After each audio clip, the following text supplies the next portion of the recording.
दोस्तों, चाणक्य नीति में अनेक ऐसी बातें बताई गई है जो न केवल हमें जीवन प्रबंधन के महत्वपूर्ण सूत्र सिखाते हैं, बल्कि ये भी बताते हैं कि हमें किन किन लोगों से संपर्क रखना चाहिए और किन से दूरी बनानी चाहिए।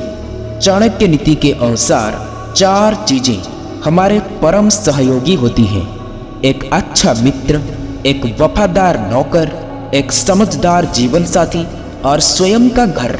इनकी उपस्थिति से जीवन में शांति और सुख की अनुभूति होती है।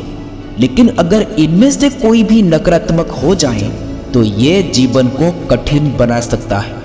चाणक्य ने विशेष रूप से 4 प्रकार के लोगों से सावधान रहने की सलाह दी है: मनमानी करने वाली पत्नी, दुष्ट मित्र, बर्बाद करने वाला नौकर और सांप के समान घर में रहने वाला व्यक्ति।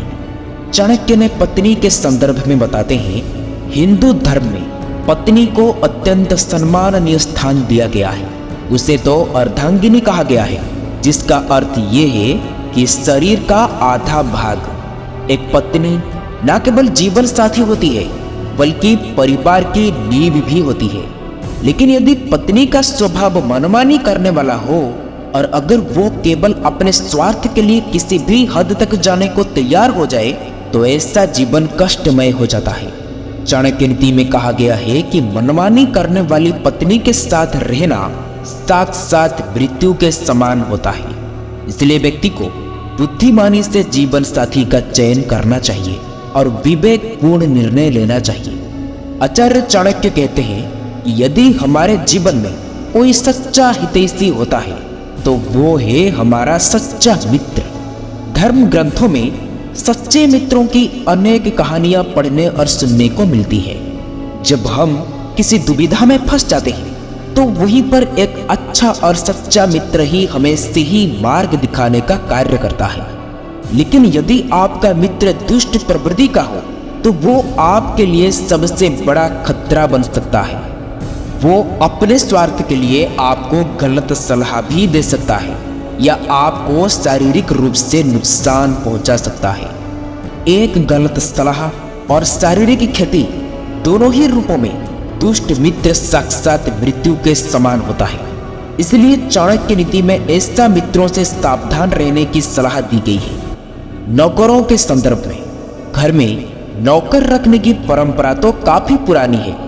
वर्तमान में प्रतिष्ठित परिवारों में जरूरत के अनुसार नौकर रखे जाते हैं। एक नौकर न केवल अपने मालिक की आवश्यकताओं का ध्यान रखते हैं बल्कि वे घर के गुप्त भेद भी जान लेते हैं। यदि नौकर झगड़ालू प्रवृत्ति का हो तो वो किसी भी समय आपके लिए बड़ी समस्या खड़ी कर सकता है। यदि कोई नौकर आपका कोई गुप्त भेद जानता हो तो किसी विवाद की स्थिति में वो कभी भी उसे उजागर कर सकता है। और यदि झगड़ा अधिक बढ़ जाए तो वो आपको शारीरिक हानि भी पहुंचा सकता है। यही कारण है कि चाणक्य नीति में कहा गया है कि झगड़ालू और धोखाबाज नौकर से हमेशा सतर्क रहना चाहिए। चाणक्य जी कहते हैं कि यदि आप किसी घर में रहते हैं, वहां सांप का निवास है, तो आपकी जान हमेशा खतरे में रहती है। हालांकि सांप बिना कारण किसी पर हमला नहीं करता, लेकिन यदि गलती से आपका पैर उस पर पड़ जाए तो वो आपको डसते बिना नहीं रहेगा। इसलिए ऐसे स्थान को तुरंत छोड़ देना ही बेहतर होता है, क्योंकि आपकी छोटी सी लापरवाही जानलेवा साबित हो सकती है। चाणक्य नीति में कहा गया है कि सांप युक्त घर में निवास करना साक्षात मृत्यु के समान होता है। धन, पत्नी और राज्य खोकर भी पुनः प्राप्त किया जा सकता है, लेकिन यदि आप अपना जीवन गंवा दें तो उसे तो कभी वापस नहीं पाया जा सकता। चाणक्य जी ये भी कहते हैं कि यदि हम बड़ी संख्या में एकत्रित हो जाएं तो दुश्मन को परास्त कर सकते हैं। ठीक उसी प्रकार जैसे घास के तिनके एक साथ रहने पर ताकतवर हो जाते हैं और पानी पर तेल भी तैरने लगते हैं। इसके अलावा चाणक्य नीति में कहा गया है कि एक कमीने व्यक्ति को बताया गया राज और योग्य व्यक्ति को दिया गया दान और एक बुद्धिमान व्यक्ति को पढ़ाया गया शास्त्रों का ज्ञान, तीनों अपने स्वभाव के कारण बहुत तेजी से फैलते हैं। चाणक्य जी कहते हैं कि जो व्यक्ति हमारे मन में बसा हुआ है वो भले ही भौतिक रूप से हमसे बहुत दूर क्यों ना हो, लेकिन वो हमारे पास होते हैं। लेकिन जो व्यक्ति हमारे निकट होते हुए भी हमारे मन में उनके स्थान नहीं है, वो वास्तव में हमसे बहुत दूर होते हैं। यदि हम किसी से कुछ प्राप्त करना चाहते हैं तो हमें उसे ऐसे शब्द बोलने चाहिए जिससे वो प्रसन्न हो जाए। इसी प्रकार चाणक्य जी कहते हैं कि जो व्यक्ति राजा, अग्नि, धर्मगुप्त और स्त्री से अत्यधिक निकट बढ़ता है वो विनाश को प्राप्त करता है, लेकिन जो इन सब से पूरी तरह से दूर रहता है उससे भी अपने जीवन में कोई लाभ नहीं मिल पाता। इसलिए उचित संतुलन बनाए रखना ही बुद्धिमानी है।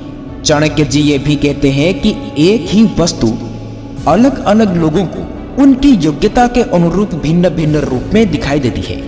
जैसे किसी साधक के मन में किसी वस्तु को देखकर कोई कामना नहीं उत्पन्न होती, जबकि लंपट व्यक्ति हर चीजों में स्त्री का स्वरूप देखता है।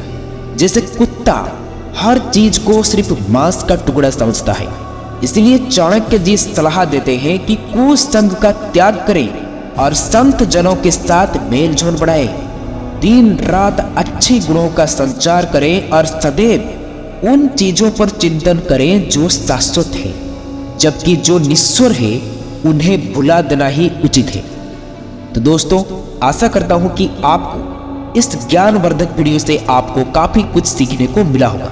आप अपना कीमती समय देने के लिए आप सबको बहुत बहुत धन्यवाद। ये वीडियो आप लोगों को अच्छी लगी हो तो वीडियो को शेयर, सब्सक्राइब, लाइक जरूर करें। फिर मिलेगी कुछ नई सीख के साथ और एक नई वीडियो में।